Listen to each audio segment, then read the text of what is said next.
Shri Venkateswara gold తాకట్టులో ఉన్న మీ బంగారాన్ని విడిపించి కొనబడును.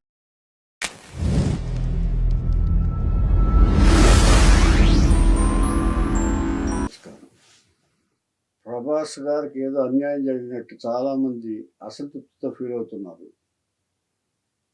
అంచేత నాకు కూడా నాకున్న అవగాహన మేరకు ఏదో కొన్ని పాయింట్లు చెప్పాలనిపించి చెప్తున్నాను.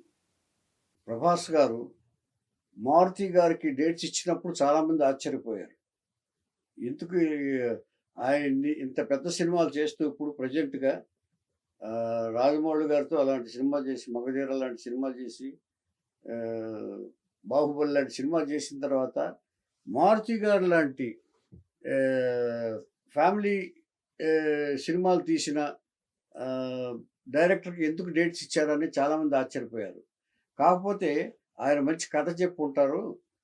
ఒక చాలా కాలం అయింది లవబుల్ బాయ్గా చేసి మిస్టర్ పర్ఫెక్ట్, డార్లింగు, ఈ తరహాలో మిర్చి, ఈ తరహాలో కథ చెప్పుంటారు ఆయన. అందుకనే ప్రభాస్ గారు తన ట్రెండ్ కొంచెం పాత ట్రెండ్కి తీసుకురావాలని డేట్స్ ఇచ్చారేమో అని కన్విన్స్ అయ్యారు చాలామంది. కానీ మరి చెప్పినప్పుడు బాగానే ఉండుంటుంది. ఆ తర్వాత మరి కథ ఎందుకు మారిందో, ముందు ప్రభాస్ గారు లాంటి పాన్ ఇండియా స్టార్తో సినిమా తీసినప్పుడు, ప్రభాస్ గారు లాంటి ఆర్టిస్ట్తో సినిమా తీసినప్పుడు మనకి కథ మీద ముందు దృష్టి పెట్టాలి. ఆ రేంజ్లో కథ ఉండాలి.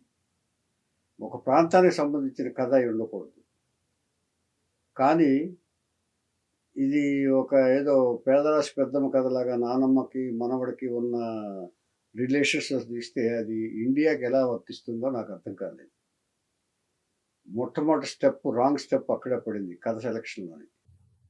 ఇది మన మన పొరుగింట్లో పాయింట్, ఒక ఇరుగింట్లో పాయింట్ అంతే తప్ప నానమ్మ మనవడ కథ తీసుకు వాళ్ళ ఎఫెక్షన్స్ ఇవన్నీ కూడా పాన్ ఇండియాకి తగిన సబ్జెక్ట్ కాదేమో అనిపించింది. తర్వాత ఆర్టిజం క్యారెక్టర్ పెట్టారు జరీనా వహీబ్ గారికి. ఆర్టిజం క్యారెక్టర్ అంటే అప్పుడు ముందు కథ బాగా రాసుకుని ఉంటారు మారుతి గారు.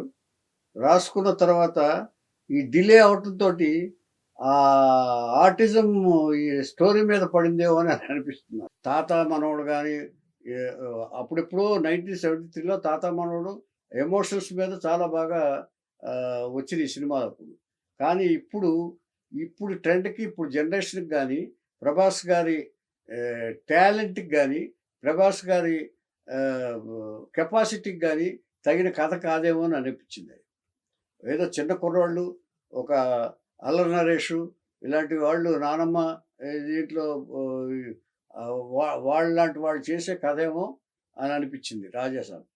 రాజాసాబ్గా ముందు టీజర్లో ఒక ఓల్డ్ క్యారెక్టర్ చూపించారు. ఓల్డ్ క్యారెక్టర్ చూపించినప్పుడు అసలు దాని మీద బేస్ అయి ఉండుంటే, ఒక జమీందారీ వంశంలో రాజాసాబ్కి ఒకవేళ జరిగిన ఏదన్నా ఎవరన్నా మోసం చేసుంటే, ఒకవేళ లేకపోతే రాజాసాబు గారికి ఏమన్నా అన్యాయం జరుగుంటే, లేకపోతే వాళ్ళ ఫ్యామిలీకి ఎవరన్నా వెన్నుపోటు పొడుచుంటే, దాని మీద తీసుకుని ప్రభాస్ గారు వీటన్నిటిని ఆ రాజ్యం లాక్కుని జమీందారీ ఆస్తులని లాక్కుని ఉంటే వెన్నుపోటు పొడిచి, ప్రభాస్ గారు దాన్ని ట్రై చేసి వాళ్ళు ఇబ్బంది పడుతున్నారు, ఎవరన్నా తన ఫ్యామిలీ మెంబర్స్ ఎవరన్నా దూరం వెళ్ళిపోయి వాళ్ళని దూరం చేసి బంధించి ఉంటే వాళ్ళని విడిపించడానికి ఈ ప్రభాస్ గారు ట్రై చేసి ప్యాలెస్కి వెళ్ళటమో లేకపోతే ఇంకొక డిఫరెంట్ లెవెల్లో చేసి ఉంటే బాగుండేదేమో అనిపించింది. మనకు ఉన్నాయి కదా జగదేక వీడు కథ, 3 హీరోయిన్స్ పెట్టారు. ఎలాగో 4 హీరోయిన్స్తో తీసిన జగదేక వీడు కథ ఆదర్శంగా తీసుకోవచ్చు. మనం పాత కథలు తీసుకోవడంలో తప్పేం లేదు. రామారావు గారు లాంటి ఆర్టిస్ట్ అప్పుడు చేశారు అది. తర్వాత పాతాళ భైరవి కూడా తీసుకోవచ్చు.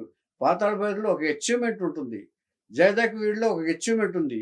అలాగే హీరోకి అచీవ్మెంట్ కావాలి. అది ఊరికే రన్నింగ్ కానీ తర్వాత మొసలితో ఫైట్ చేశారన్నారు. మొసలితో ఫైట్ చేసినట్టే ఇదివరకు ఎప్పుడో విఠలాచార్య గారు ఇంతకంటే అస్థిపంజరాలతో చేశారు, జంతువులతో చేశారు, మహా జంతువులతో కూడా భయంకరమైన సింహాలతో, పులులతో కూడా యుద్ధాలు చేసిన సన్నివేశాలు మనకున్నాయి. తర్వాత రాజమౌళి గారు 'బాహుబలి' తీసినప్పుడు అది యూనివర్సల్ కథ. ఏవండీ? ఎంచేతంటే రాజ్యాలు రాజ్యం కోసం పోట్లాడుకోవటం, రాజ్యం కోసం యుద్ధాలు చేయటం, ఒకళ్ళనొకళ్ళు చంపుకోవటం, ఇదన్నీ కూడా ఎక్కడున్నా, ఏ దేశంలోనైనా సరే యూనివర్సల్ కథ అది. 'బాహుబలి' తీసిన 'ఆర్ఆర్ఆర్' తీసుకుంటే ఒక బ్రిటిష్ వారు మనల్ని ఎంత దారుణంగా పరిపాలించారో, ఎంత దారుణాలు చేశారో, ఎన్ని అన్యాయాలు చేశారో అది చూపిస్తూ ఇద్దరు యువకులు ఒకళ్ళు బ్రిటిష్ వారితో ఉండి, ఒకళ్ళు బయట ఉండి ఆహ్, ఎలా ఫైట్ చేశారో, వాళ్ళ నుంచి ఎలా మనల్ని కాపాడుకున్నారో, వాళ్ళు దాష్టీకానికి ఎలా బదులు చెప్పారో, ఎలా సమాధానం చెప్పారో అనేది ఒక యూనివర్సల్ సబ్జెక్ట్ అది. ఎంచేతంటే ఆహ్, ఒక ధైర్యం, ఒక అడ్వెంచరస్ సబ్జెక్టు. ఇలా ఉంటే ప్రభాస్ గారికి ఇలాంటి సబ్జెక్ట్ అయితే చాలా యాప్ట్‌గా ఉండేదేమో అని నా అభిప్రాయం. ఎందుకంటే ఊరికే లేకపోతే నానమ్మ మనవడు ఈ రిలేషన్‌షిప్స్ అన్నీ మన ప్రాంతానికి సంబంధించినయి. ఒక ఒక పొరుగింటికి సంబంధించినయి. లేదంటే ఒక వీధికి సంబంధించినయి. అంతేగాని పాన్ ఇండియా పాయింట్ ఎలా అవుతుందిది? ఎంత పాయింట్ అయినా సరే. తర్వాత సెంటిమెంట్ కూడా అంత సెంటిమెంటు నానమ్మ, మనవడి మధ్య పడదు. ముద్దుంటుంది గానీ, ఈ సినిమాలో మొత్తం స్క్రీన్ ప్లే కూడా మైండ్ గేమ్ ఎవరికీ అర్థం కాని స్థితిలో సైకలాజికల్‌గా ట్రీట్‌మెంట్ చేసి ప్రేక్షకుల్ని ప్రేక్షకులకి ఎప్పుడు కూడా మనం క్లారిటీ ఇవ్వాలి సినిమా తీసినప్పుడు. ప్రేక్షకుల్లో ఎప్పుడు కూడా వాళ్ళకి అర్థమయ్యేదే రీతిలో ఉంటే చప్పట్లు కొడతారు. అంతేగాని ఏమిటి ఇదేదో ఉందే ఇదేంటి దీనికి క్లారిటీ ఏమిటిది క్లారిఫికేషన్ ఏమిటని మనం వెళ్లి థియేటర్‌లో క్లారిఫికేషన్ ఇవ్వలేము. స్క్రీన్ ప్లేలోనే ఇవ్వాలి. మనం ఒక స్క్రీన్ ప్లే అనేది కథ ఒక ఆరెంజ్ అనుకుంటే లేకపోతే బత్తాయికాయ అనుకుంటే స్క్రీన్ ప్లే ఒలిచి తొనలు తినిపించటంలాగా స్క్రీన్ ప్లే ఉంటే బాగుండేది మన కథకి. అలాగా ప్రభాస్ గారికి మరి చెప్పినప్పుడు మంచి కథే చెప్పుంటారు. అందులో సందేహం లేదు. ఎంటర్‌టైన్‌మెంట్‌గా తర్వాత చాలా కాలం నుంచి ఎంటర్‌టైన్‌మెంట్ చేసి 'డార్లింగు', 'మిస్టర్ పర్ఫెక్టు', 'మిర్చి' ఇలాంటి సినిమాలు చేసి మంచి ఎంటర్‌టైన్‌మెంట్ సినిమా మళ్ళీ చేద్దామనే ఉద్దేశంతోటి ఆయన మారుతి గారికి డేట్స్ ఇచ్చుంటారు. మారుతి గారితో కథ కూడా అలాగే చెప్పుంటారు అందులో. మరి తర్వాత ఎందుకు మారింది? ఏమిటనేది మనకి తెలియని విషయం. తర్వాత డిలే అవ్వటం వల్ల కథ ఏమన్నా మారిందా? లేకపోతే మార్చారా? లేకపోతే ఆహ్, ఇప్పుడు ముసలితో చేశారు.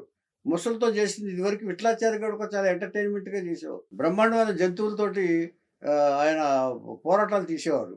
అస్థిపంజరాలతో ఫైటింగ్ తీశారు. తర్వాత దీంట్లో ఎ ఎమోషన్స్ ఎక్కువ కంటిన్యూటీ ఆఫ్ ఎమోషన్స్ లేవు ఈ కథకి. అదొక లోపం అనిపించింది కథలో.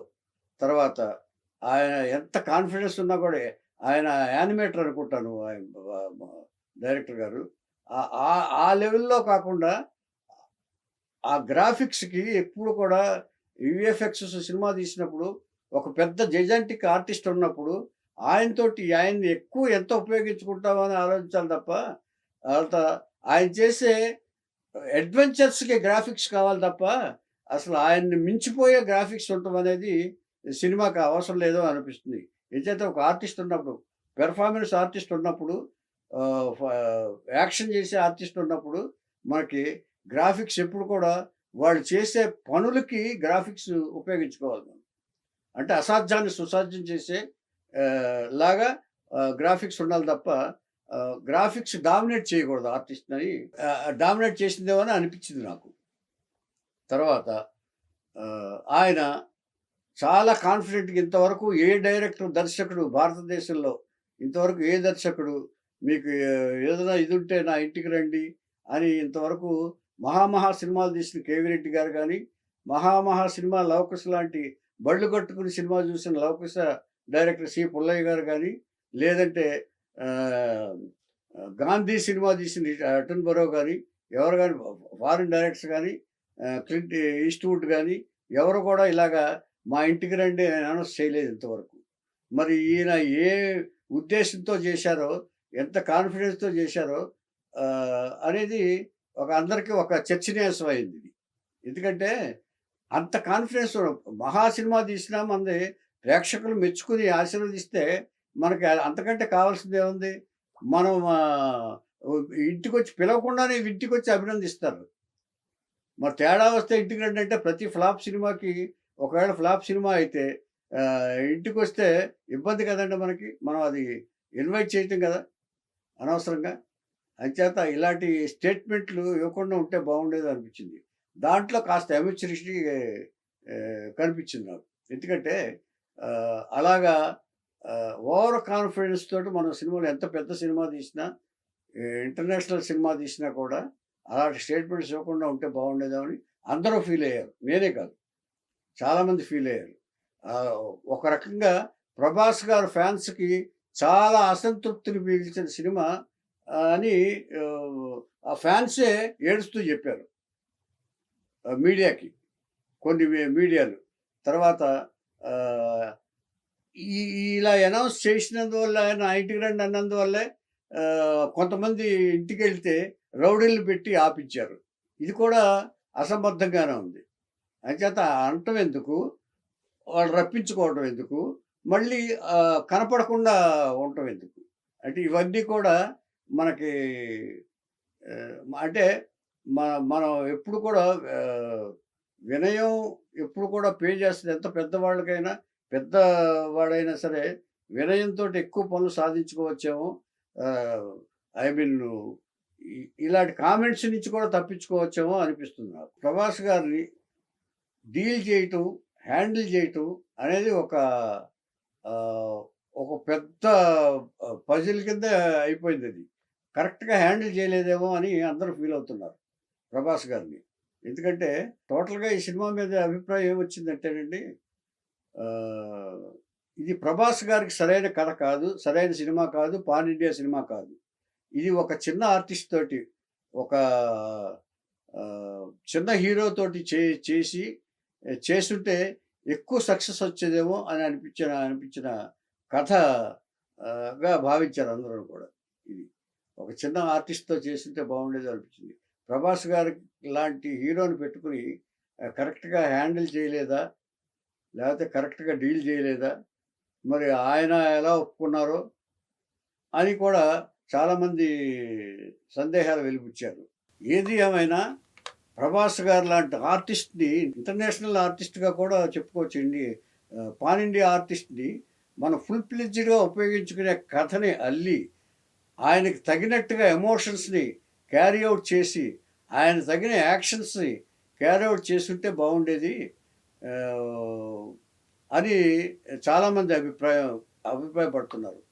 కథ 100% 'ప్రభాస్' గారికి తగిన ఇది కథ ఇది కాదు. చాలా మామూలు నిధి కోసమో లేకపోతే దీనికోసమో తర్వాత డైనమిక్ హీరోతో ఓ దెయ్యం కథ తీసిన ఫీలింగ్ ఉందని. ఏది ఏమైనా 'రాజా సాబ్' లాంటి పెద్ద క్యారెక్టర్‌ని ముందు ఓల్డ్ క్యారెక్టర్‌ని చూపించారు. దాన్ని బేస్ చేసుకుని కథ అల్లుంటే 'రాజా సాబ్‌కి' చాలా బాగుండేదేమో అని అనిపించింది.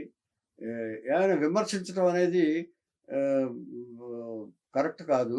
ఇంకేందంటే ఏ సినిమా అయినా ఒకటి ఫ్లాప్ అవుతుంది, ఒకటి సక్సెస్ అవుతుంది. ఒక్కోసారి బాగున్న సినిమాలు ఫ్లాప్ అవుతాయి. ఒక్కోసారి బాగోని సినిమాలు రియల్‌గా ఫ్లాప్ అవుతాయి. అంతే తప్ప ఎక్కువ విమర్శించడం కూడా కరెక్ట్ కాదేమోనండి. కానీ మారుతి గారు ఆ డైలాగ్ అనకుండా ఉండుంటే బాగుండేదేమో అని అందరి అభిప్రాయం. నాది అభిప్రాయం కాదు.